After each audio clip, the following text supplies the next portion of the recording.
माँ, अनूप भैया और श्वेता भाभी, ऐसे कैसे आप दोनों को अकेले छोड़ के जा सकते हैं। माना कि शहर में भैया को अच्छी नौकरी मिल गई है, उन्हें यह नौकरी ज़रूर करनी चाहिए, मगर आप दोनों को भी उन्हें शहर ले जाना चाहिए। सुहानी अपनी माँ यशोदा जी से फ़ोन पर बोली।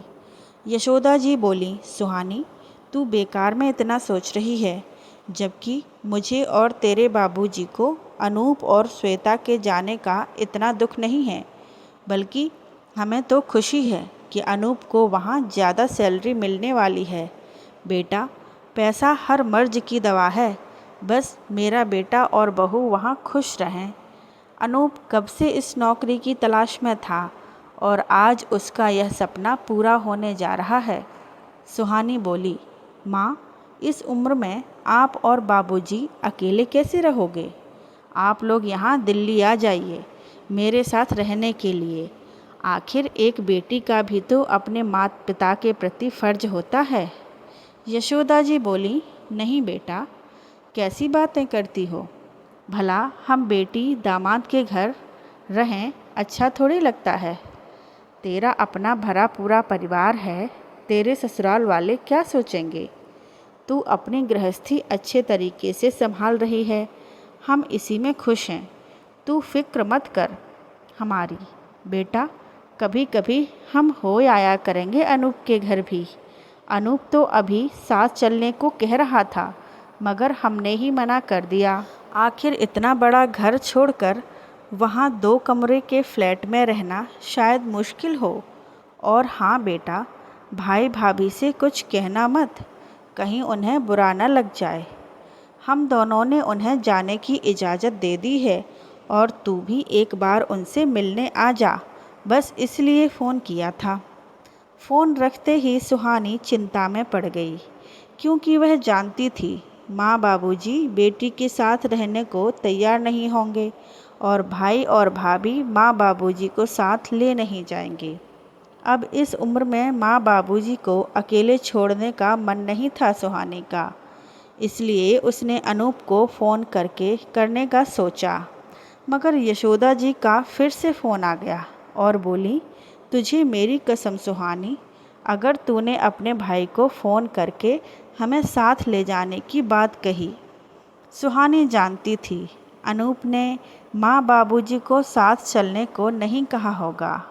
आखिर बचपन से जानती है वह अपने भाई को और अपनी माँ को भी, मगर माँ ने अपनी कसम देकर आज फिर रोक लिया था सुहानी को। बचपन से अनूप की ढाल बनती आई थी माँ यशोदा जी।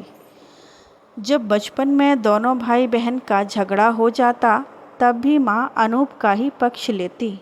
वजह बस यही थी कि घर का वारिस अनूप था और लड़का भी, जिसके लिए शायद माँ पापा ने कितनी दुआएं मांगी होंगी। सुहानी बचपन से बोलने में बहुत ज़्यादा बेबाक थी। वह माँ से बहुत बार लड़ पड़ती और कहती, आप हमेशा गलत बातों में भी अनूप का ही साइड लेती हो। क्या आपको अपनी बेटी से बिल्कुल भी प्यार नहीं है। माँ यशोदा जी जैसे तैसे बात संभालती और कहती, बेटा, अनूप तुमसे छोटा है, उसे माफ़ कर दिया करो। और अनूप बचपन से ही खूब शैतान था। उसकी शैतानी को माँ का श्रेय मिलने से वह और बिंदास हो गया था। सुहानी कहती, माँ, आप जब तक अनूप को डांटोगी नहीं, वह नहीं सुधरेगा। मगर माँ बेटे के प्यार के आगे बेबस थी। अनूप को कभी माँ बाबूजी से वो लगाव ना था जो लगाव सुहानी को अपने माँ बाबूजी से के लिए था। मगर माँ बाबूजी अपना सारा प्यार अनूप पर ही लुटाते और ज़्यादातर माँ, क्योंकि अनूप माँ को अपनी मीठी मीठी बातों में फंसा लिया करता था। सुहानी के जन्म के लगभग 10 साल बाद अनूप का जन्म हुआ था। सुहानी के बाद 2 बेटियों का जन्म हुआ था, जो पैदा होते ही भगवान को प्यारी हो गई थीं। पूरी तरह से टूट चुके थे यशोदा जी और प्रकाश जी, और अपनी किस्मत को दोष देते कि शायद उनकी किस्मत में बेटे का सुख नहीं है। सुहानी इतनी छोटी भी ना थी कि समझ नहीं सकती थी ऐसे में अनूप का जन्म होना शायद यशोदा जी और प्रकाश जी के लिए चमत्कार से कम न था। सुहानी ने देखा था जब अनूप का जन्म हुआ था, दोनों कितने खुश थे और बोल रहे थे, घर का चिराग आ गया, हमारा नाम रोशन करने वाला आ गया। सुहानी बहुत बड़ी तो नहीं थी, मगर इतनी छोटी भी नहीं थी कि उसे इन बातों का मतलब समझ न आए, और धीरे धीरे बदलते हालातों ने उसे सब कुछ समझा दिया। जब गलत बातों में भी अनूप को श्रेय मिलता, उसकी गलतियों को भी नज़रअंदाज किया जाता, तब अनूप के लिए यशोदा जी का अंधा प्यार साफ नज़र आता। अनूप ने जवानी में बहुत सी गलतियां करी, जिसे माँ बाबूजी किसी तरह सबसे छुपाते, और जब सुहानी माँ से लड़ पड़ती कि वे अनूप को ज़्यादा प्यार करती हैं, तब यशोदा जी कहती, बेटा तू तो एक दिन शादी करके अपने घर चली जाएगी, फिर हम बूढ़ों को सहारा देने वाला तेरा भाई ही तो मेरे पास रहेगा, इसीलिए उसकी गलतियां भी बर्दाश्त कर लेती हूँ।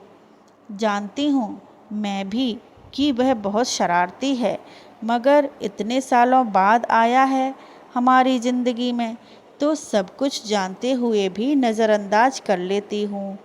एक दिन सुहानी जब कॉलेज से घर आने के लिए निकली, तो अनूप की एक लड़की दोस्त रास्ते में मिल गई। ढेर सारी बातें हुईं।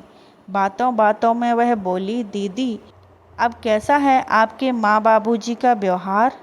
अभी भी अनूप के साथ इतने सख्त हैं या कोई बदलाव है? बेचारा अनूप कितना दुखी रहता है।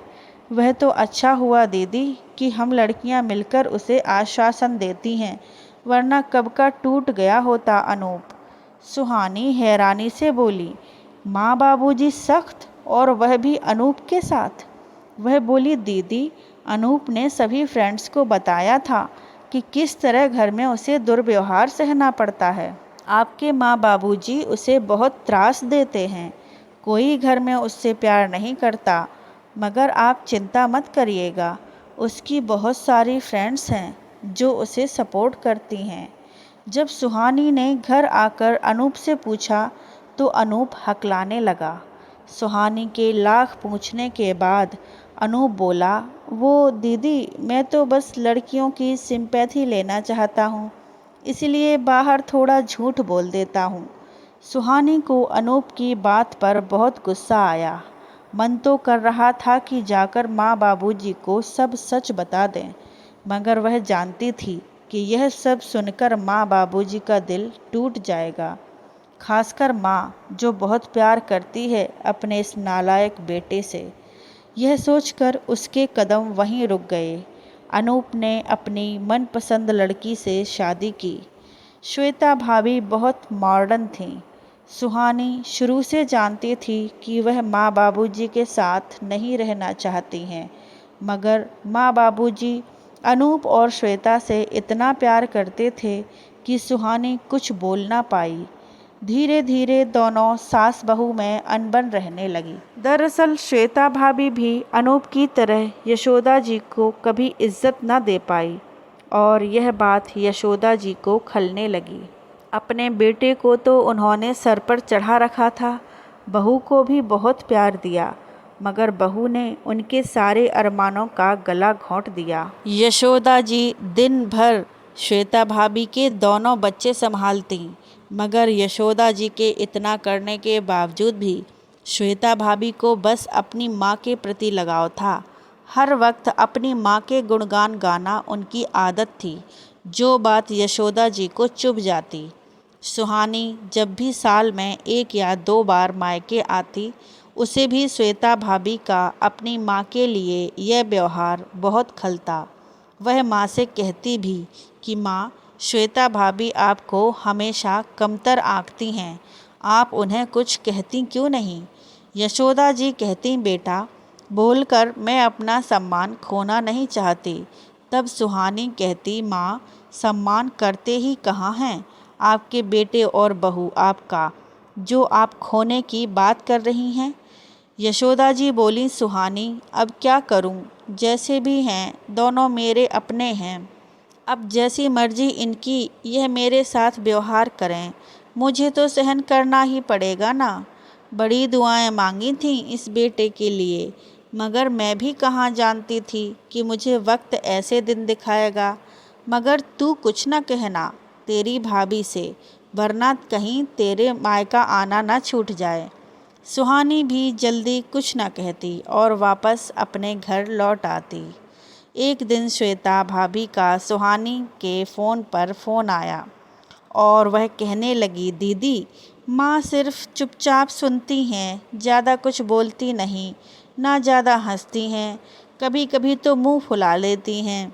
कोई घर में आएगा तो क्या सोचेगा कि हम माँ को दुख देते हैं। सुहानी बोली, भाभी, माँ की आदत कम बोलने की है, तुम जानती तो हो।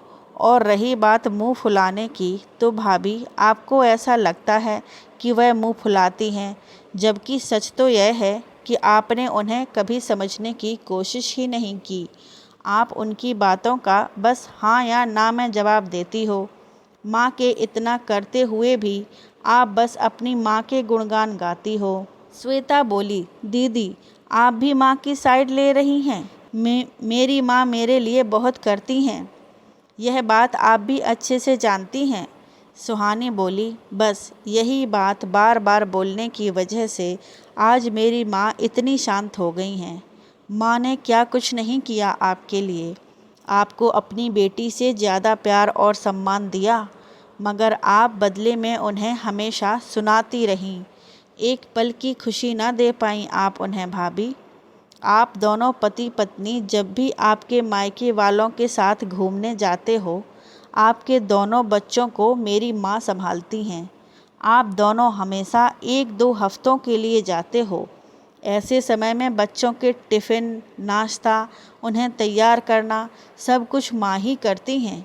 मगर आने के बाद आप उनकी तारीफ़ तो नहीं करती, मगर नीचे सोसाइटी में बैठकर बुराइयां ज़रूर करती हो। जब यह बातें माँ को किसी और के मुंह से सुनने को मिलती हैं तो उनके दिल को बहुत ठेस पहुँचती है। आपकी माँ के हाथों से बने खाने की आप दिन में 10 बार तारीफ़ करती हैं, मगर मेरी माँ के बने खाने को आप कोस कर कहती हैं कि खाने में कोई स्वाद ही नहीं है। भाभी, मेरी माँ की उम्र और आपकी माँ की उम्र में 18 साल का अंतर है। यह तो देखो, मेरी माँ अब बूढ़ी हो चुकी हैं, फिर भी रसोई में लगी रहती हैं ताकि आपको उनसे कोई शिकायत ना हो। आपकी माँ तरह तरह की नई वैरायटी वाला खाना बना लेती हैं क्योंकि वह जवान हैं, उन्हें यह सब आता है। मगर मेरी माँ भी तो पुरानी वैरायटी का खाना बहुत स्वादिष्ट बनाती हैं, जो आपको और अब तो भाई को भी पसंद नहीं आता। आपकी माँ आपके बच्चों को कभी कभी अपने पास रखती हैं तो आप उनकी तारीफ़ों के पुल बांध देती हैं, मगर मेरी माँ आपके बच्चों पर जान न्यौछावर करती हैं, वह आपको दिखाई नहीं देता। भाभी, मेरी माँ और आपकी माँ में तुलना करना छोड़ दीजिए, तो शायद आपकी ज़िंदगी आसान हो जाए। श्वेता बोली, दीदी, अगर आपको मेरी माँ की अच्छाई पर उंगलियां ही उठानी हैं तो आप कुछ ना बोलें, उसी में आपका फ़ायदा है। सुहानी बोली, भाभी, उंगलियां उठाने की शुरुआत तो आपने करी है, मेरी ऐसी आदत नहीं है। मैं कभी किसी की माँ के ऊपर उंगली नहीं उठा सकती, क्योंकि जिस तरह आप मातृत्व की छाँव में पली बढ़ी हैं, उसी तरह मैं भी मेरी माँ के मातृत्व में पली बढ़ी हूँ। कोई भी लड़की अपनी माँ के खिलाफ कुछ भी नहीं सुन सकती है, यह मैं भली भांति जानती हूँ। इसीलिए बेहतर होगा कि आपको अपनी सास के साथ भी तालमेल बैठाने की कोशिश करनी चाहिए। मैं जानती हूँ वह आपकी माँ की तरह मॉडर्न नहीं है और ना उनकी तरह अंग्रेजी बोल सकती हैं, मगर वह भी एक माँ हैं। आपको उनकी उम्र का लिहाज करके उन्हें ऐसे पलटकर जवाब देना शोभा नहीं देता भाभी, और तब तो बिल्कुल भी नहीं जब वह आपको कभी टोकती नहीं। श्वेता भाभी को आज सुहानी की बातों ने निरुत्तर कर दिया था। उस दिन से श्वेता ने सुहानी से बातचीत करना बंद कर दिया था और बस एक ही जिद पकड़ ली थी कि अब उन्हें अलग रहना है। सुहानी ने तो सिर्फ श्वेता भाभी को अपनी माँ की तकलीफ़ से अवगत कराने की कोशिश की थी, मगर श्वेता बहुत चिढ़ गई थी। तब से यशोदा जी ने सुहानी से कह दिया था कि सुहानी, तुम बचपन से बोलने में बहुत बेबाक हो, मगर हम सास बहू के बीच में मत पड़ा करो। हम हमारे घर का मामला संभाल लेंगे। माँ बेचारी नहीं चाहती थी कि सुहानी का अपनी भाभी की वजह से मायके आना बंद हो जाए। तब से सुहानी मायके में कुछ नहीं बोलती थी और आज फिर माँ ने सुहानी से चुप रहने को कहा था और यशोदा जी बोलीं, एक बार अनूप के जाने से पहले उससे मिलने आजा बेटा, ना जाने फिर तुम दोनों कब मिल पाओ। सुहानी ने अपनी फ़्लाइट की टिकट करवाई और भाई भाभी से मिलने आ पहुंची। वैसे भी बहुत सालों बाद मायके आई थी सुहानी आज। सुहानी अनूप के कमरे में गई तो अनूप और श्वेता पैकिंग करते दिखाई दिए। सुहानी बोली, माँ बाबूजी की खबर लेते रहना। तब श्वेता भाभी बोली, आप चिंता मत करो दीदी, माँ हम लोगों से इतना प्यार करती हैं कि रोज़ वही सामने से फ़ोन कर देंगी। यह बात बिल्कुल सच कही थी उन्होंने। सुहानी ने हर बार यह नोटिस किया कि माँ दिन के 2-3 फ़ोन सामने से ही कर देती। माँ ने कभी वहाँ से फ़ोन आने का इंतज़ार ही नहीं किया। अनूप को गए 3 साल हो चुके हैं। सुहानी माँ बाबूजी को अपने पास ले आई है। अनूप और श्वेता भाभी ना तो कभी माँ बाबूजी को वहाँ ले जाने की बात करते हैं और ना यहाँ खुद आने की बात करते हैं। आज यशोदा जी बोली, सुहानी तू सही कहती थी, मैं बचपन से पक्षपात करती आई तुझमें और अनूप में। मैंने शायद ज़्यादा प्यार अनूप से किया, जिसकी सज़ा मुझे मिल चुकी है। हमेशा के लिए छोड़ गया अनूप मुझे और तेरे पापा को। अगर तू ना होती तो जाने हमारा क्या होता। हम दोनों बूढ़ों ने अनूप की आस भी छोड़ दी है। अब आज तूने साबित कर दिया कि बेटियां बेटों से कम नहीं होती। दोस्तों, कभी कभी माता पिता का अपने बेटे को ज़रूरत से ज़्यादा प्यार देना अंधा प्यार बन जाता है। आँखें खुलने तक बहुत देर हो जाती है।